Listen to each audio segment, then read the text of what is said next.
Rock and roll may live forever, but we only retire once.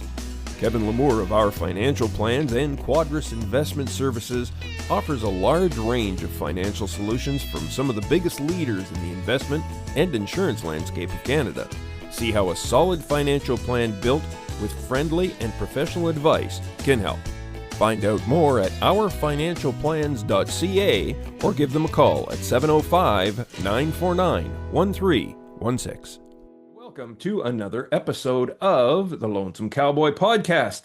I don't think she's a cowboy, but she's dabbling in that country field anyways. And today is the multi-talented award-winning Bree Taylor. Hi, Bree. How you doing?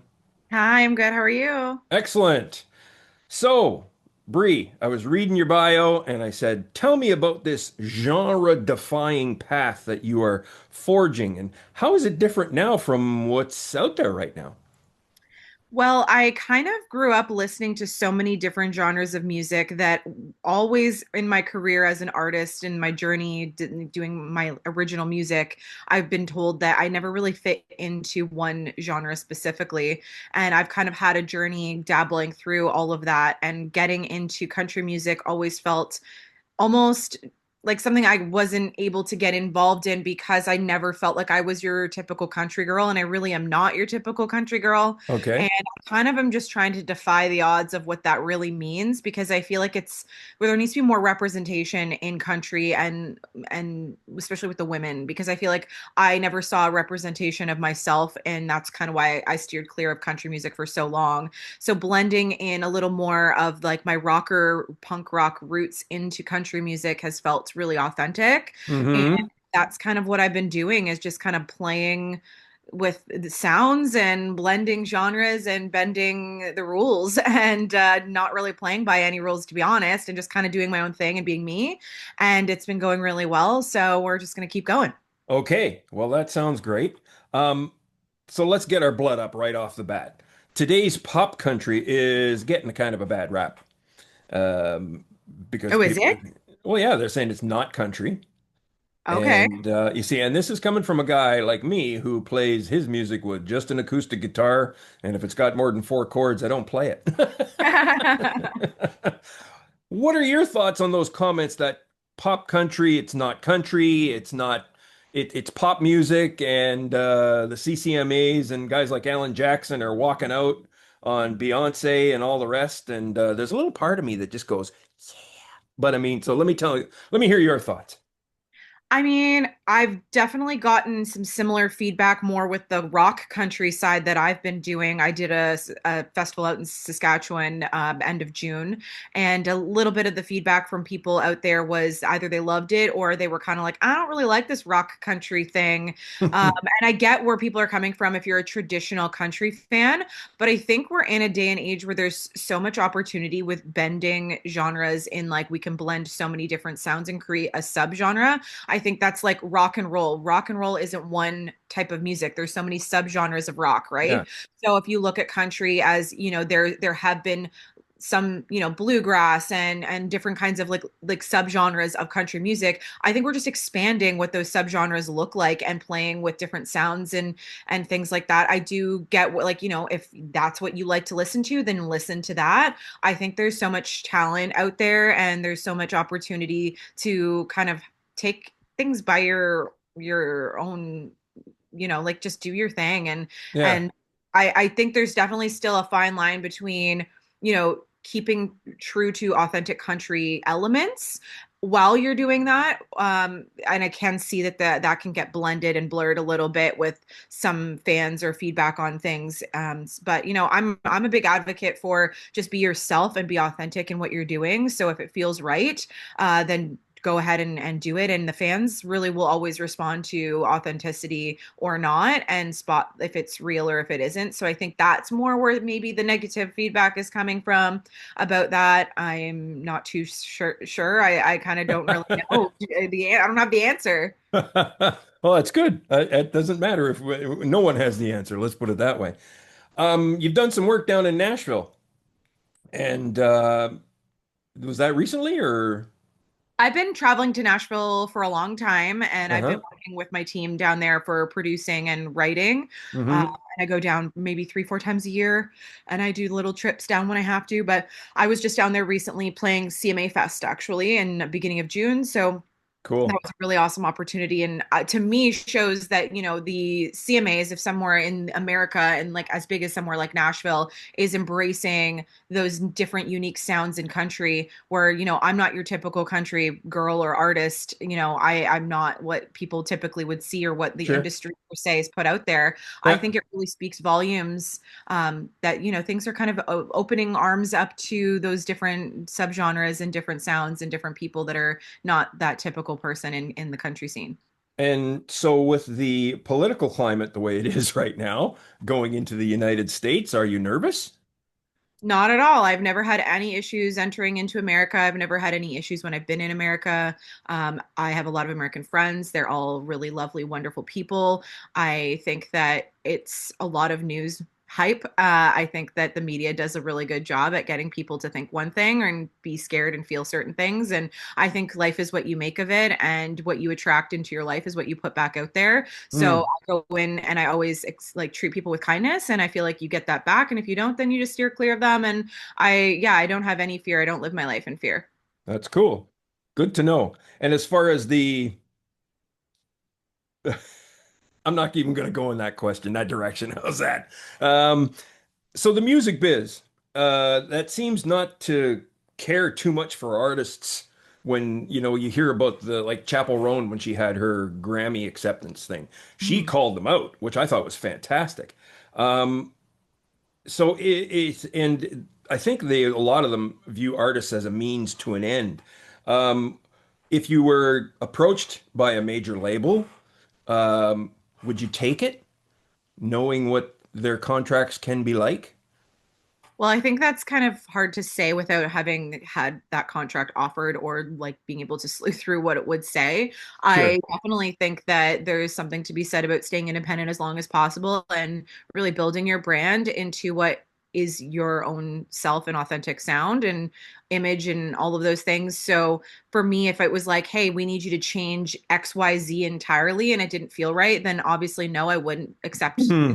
involved in something like that. I feel like I'm finally at a point in my career where I really know who I am as an artist and what I have to say, and what I've built has just done really well for me, and I feel like is the most authentic art that I've been creating yet in my career, and I feel really at home where I'm at currently. So it would have to be an offer that was embracing what I'm doing and working and supporting that. Yeah. Yeah, I do. I have some friends that I'm really good friends with Ali Walker, and I've definitely heard some of the ups and downs of the journey and the chaos that life brings once you kind of are signed to that major label deal. So Yeah. yeah, it's not all it's cracked up to be. So, just, yeah, I think it's a case by case basis. You just got to do what feels right to you. Yeah, there you go. And that's great.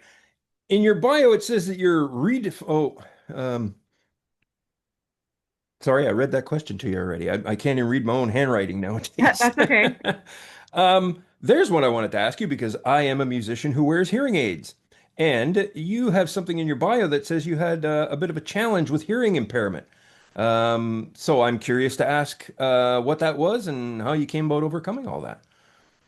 Well, I wear hearing aids on a day-to-day basis. Cool. I'm a hearing impaired artist and singer, so it's something that I have to live with every single day of my life. And it's been a journey since childhood. Unfortunately, I had a lot of bad surgeries done on me when I was a kid that led to too much scar tissue buildup. And there was a point where my specialist, once I got into his hands, he was able to tell me, like, if we do more surgeries, the risk of you losing your hearing is really high entirely, versus if we just fit you in hearing aids, we'll do the best we can to help you adapt and learn to live with this, and continue to try to attempt to have a career in music. But they definitely told me that having a career in music was going to be really, really difficult, if not potentially impossible. But they aren't in the music industry to really say that definitively. But I really am somebody that doesn't take a no for an answer, and I'm not somebody who's built my life based on being told that you can't do something. So if someone says I can't, I try to prove them wrong. So Mm, I feel like everything that I've accomplished in my career is just living proof that you can do anything you put your mind to. And if you work hard and you believe in yourself and you continue to just grind and work towards your goals, that you can achieve anything. And you can't just let whatever the cards that have been dealt to you define you or tell you that this is your reality. It's, whatever life throws at you is not necessarily your day to day. You can definitely overcome anything and sure. push through. Yeah. Well, hey, that's like the old saying, adapt and overcome. For sure. Yeah, exactly. And my other one is the caution of wear your hearing protection, people, especially if you're in a band with amps. Yeah, so that's the thing that I've been trying to bring more awareness to with what I've been doing because I don't have hearing loss that's from not wearing hearing protection. And that usually comes more with age. A lot of people have degenerative hearing loss, and you could definitely have hearing damage at any age if you're not wearing that hearing protection. But because mine is an actual like hearing disability that happened from a lot of complications and inner ear issues that are just way too complex to get into. But Sure. I'm not a typical case, so people don't always assume or know that I'm a hearing impaired person. So it's just bringing more awareness to like, people walk around with disabilities every day that you can't see necessarily. So just to be living your life with kindness. Yeah. You work with a lot of co-writers, I see, also. Um, is that something you prefer doing, Bree, or is it songwriting a solitary affair for you? I mean, it's both. I obviously started out with just being a solitary writer early in my career and in my youth. I've been writing songs since I was a little kid. Sure. But really, the Nashville way and the way that the country scene specifically is the co-writings. So that was something that I had to navigate earlier on in my career to start to feel comfortable doing because it was very new and weird to me at the beginning to kind of expose yourself so vulnerably to people in a room with, that you may have just met in that right or you didn't know prior. So it's kind of just become second nature at this point, and it's just something that really feels right to me is to work with like the team that I have because they've really helped me to be able to execute the songs that I'm wanting to write and what the ideas that I bring to them and all of that really well and bring them. They I feel like co-writing is a great thing because they can bring other elements to the right or perspectives or ways of saying something that you wouldn't otherwise say it in a more clever way or whatever that might be. And I just think that co-writing has been such a good way to challenge me as a writer myself and just to bring such a cool different like variety to a writing session. Yeah. Is it just I think it can get kind of crazy when you got two or three people, and is it just so far been two of you? Or have you ever gone into the three or more writers at a time No, doing it's a usually song? three is usually the minimum that we usually write with. That's Oh, kind of really? like Okay. the really sweet spot for co-writing. Cool. I've done four. It's not ideal usually for four for me or more. Like I wouldn't really go that way. Definitely two, you can do it as long as you have like a good writing chemistry. But I feel like usually the sweet spot's a three-way write, which is what a lot of people seem to really like and enjoy these days. Interesting. So it's almost like you have to have that one extra person to be the tiebreaker on a change or something like that, I guess. Eh? Sometimes it happens, yeah. Yeah, exactly. Um, this podcast is, of course, for the DIY artists, and a lot of the DIY artists are playing, venues, but maybe not great big venues or big concert type venues. Um, and they're always looking for improvements. In your own experiences, how do you think venues can improve the experience for artists and especially women artists? Venues, it's hard because it's not necessarily the venues that are really at fault or involved. Like they kind of are just there to to exist and be for you to have your show, right? It's usually more in the hands of the promoter that's booking the show, that is either, not promoting the show properly or putting together a bill of artists that don't make sense or, being really clicky with how they build an art, a lineup for a show. Uh, Hmm. there's all those things that go involved to it. So I don't think it's the venue themselves, unless I mean you're booking your own show and doing your own shows at a venue. Having a nice green room is definitely wonderful, especially for female artists because I specifically like to change into my stage wear. I am not at a point anymore in my career that I just walk up there in jeans and a t-shirt. I know a lot of men do that. But it's not really my vibe. I definitely have a very strict and like very notable brand identity with my visual image and wardrobe on stage. So I usually like to have a space space to get ready and change right before I get on stage, and have a little area at least for the women, you know.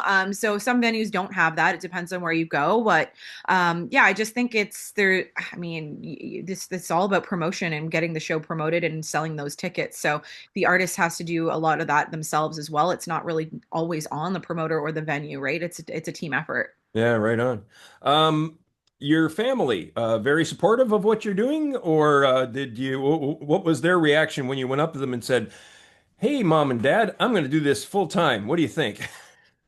I mean, my parents are really supportive. They come to all my shows if they can. My dad literally comes to almost every single show. Nice. He was definitely the biggest skeptic for me at the early days in my career when I was a kid, and I'd said this is what I wanted to do. He always said, you know, you got to have a backup plan. You got to be realistic, and had this voice in my head growing up that it was like always my dad's little voice telling me, you know, just in case, you never know, all these like fear-based what if kind of thoughts. Hmm. And I really just had to kind of shush the noise a little bit because there's going to always be people in your life that are going to tell you these kinds of things, especially for music, because you just really have to believe in yourself ultimately at the end of the day. And despite all of that, my dad obviously is still really supportive, like I said. So he's, you know, sees that I'm determined and I'm working hard, and he sees the success that comes with that. So he's been a big fan ever since, but I definitely went to university and I got a degree just in case, you know, kind of thing. And it's not something I obviously am using on my day-to-day basis right now, but there are a Yeah, lot of right. skills that I learned that help me in this industry for sure, especially being an artist that does a lot of things on my own. Cool. So going to school and learning a lot of the PR skills that I did and learning, you know, graphic design and web design and all those kinds of things was really helpful. Excellent. That's outstanding. That's the way to do it. If you're going to get that degree, get one that backs up what you want to do later on, right? Yeah, exactly. Exactly. So, do you come from a musical family at all? Do your parents play any instruments or anybody else in your family? No, nobody's musical. I mean, my mom's dad played violin. I've never in my entire life, though, heard him play. He's got it hidden away somewhere. And my dad's father was in sports radio broadcast, more of a radio family and sports family. No, my grandma was in a choir, but that's about it. Like nobody really was instrumental or musical or pursued music. They're just really big fans of music. My mom and dad, I was born to music in the delivery room. So my dad made a mixtape, and James Nice. Taylor was very prominent on that. So that's kind of how I got my middle name Taylor. And yeah, it's just, yeah, just having it was a lot of support in musical interests and being surrounded by music growing up. That's outstanding. Yeah. Well, at least you didn't, your parents didn't do what my mother did when I wanted to pursue art and music and stuff like that. She just flat out said, "No, you can't make a living at that." And I was Yeah. told to go to college for something else. Yeah, it happens. I mean, It yeah, everyone's happens. going to tell you and have an opinion, right? Yeah, that's about it. And yeah, it's tough to shush that noise out there. I can tell you that. Um, Inspiration is something that you're very important to you when you're inspiring people. When it comes to knowing that you want to do that and people might be looking at you for that kind of thing, what are you very conscious of when you know you're trying to provide some kind of inspiration, I guess, for people or as a role model? I mean, I really don't try at all. Like that's not something I feel like if you're trying, then you're doing something wrong. I think that that should Ah, come naturally, to be honest. I don't lead out there with what I do to necessarily intend to do anything to anyone in any way. I lead with kindness and I'm just acting as my authentic self at all times. good for So you. what I put into my art is what is truly my stories, experiences, my heart, my soul, my tears, my blood, my sweat. Like it's like all everything goes into my music. And I mean, I'm very authentic. I'm just me. Like I can't fake anything. So if I'm endorsing a product or talking about something that I really love, that's always going to be genuine and it's not to like influence anybody in any way. But I do hope to inspire people in ways just through acting, through my authentic self and leading by example, I think more than anything. So just hopefully people can pick up on that and see that. But I do definitely think about how my actions can impact others in those ways. And I think the best thing that I've just learned along my journey is to just be myself and then the rest will just follow. Excellent. That's a great way to live your life in general, I think. There you Definitely. go. Well, you look like you're poised, and to me, it looks like you're just right ready. And I think pretty soon we're going to see you in bigger lights. The way your career is looking right now. Anyways, I just looked at. Yeah. That's when Eric said you want to give her an interview. I went, she doesn't look like she needs me to give her an interview. She looks like she's really got it down. So whatever you're doing it right. Thank you. Yeah, I've definitely worked really hard, and doing it all by myself is a tough journey, but it's definitely, I think, paying off, and that's always a great thing to feel. That's outstanding. Yeah, I like that. Okay, Bree, tell folks where they can find out about you and your music and your stuff and where you are on the socials and all that fun stuff. Oh, sorry, I think you froze there for a minute. Oh, I'm sorry. Yeah, I noticed it's doing that a little bit. My internet's going nuts here. Anyways, sorry. Tell the folks where they can find out more about you and your website or socials and all that fun stuff. Oh my, sorry, you froze again. Still, it did it. Wow, that's terrible. Let's try that one more time. I'll have to do a lot of editing, I guess. Okay. Tell the folks where they can find out more about you and your music and your socials so they can follow you along. Yeah, so my website is breetaylor.com. All of my links to my social media are on there, my tour dates, my bio, my web store. If people want to support, buy CD, t-shirt, or vinyl, they can check that out. But I'm most active on Instagram and TikTok. My Instagram and TikTok handle are Bree Taylor Official. So if you want to really get in touch with me or follow along with more of my day to day, that's the two spots that are the best to follow me. But yeah, any show dates are posted on the website always and updated. So hopefully you guys can all come out and see some shows before the summer's done. And speaking of shows, where are you playing in the next little while here where folks can see you? Tomorrow I'm actually playing at Kempenfest in Barrie, August 2nd. I will be in the town square in Oakville for downtown Oakville's TD Music Concert Series on August 10th. And then I'm playing the Winona Peach Festival just outside in Stony Creek on Saturday, August 23rd. And then on Sunday, the 24th of August, we are at the CNE in Toronto. So we got a 3 hour night for everyone planned. That'll be a nice long party. And we're playing from 8 p.m. to 11 p.m. So come on out and have some fun at the CNE. And that's it for the summer until the fall hits and we get some new dates up. Outstanding. That's a busy time. This sounds like fun. Okay, well, thank you again for coming on, Bree, and wishing you all the best of luck. And we hope folks will follow along and watch your rise. Thank you so much. Thanks for having me. Thank you.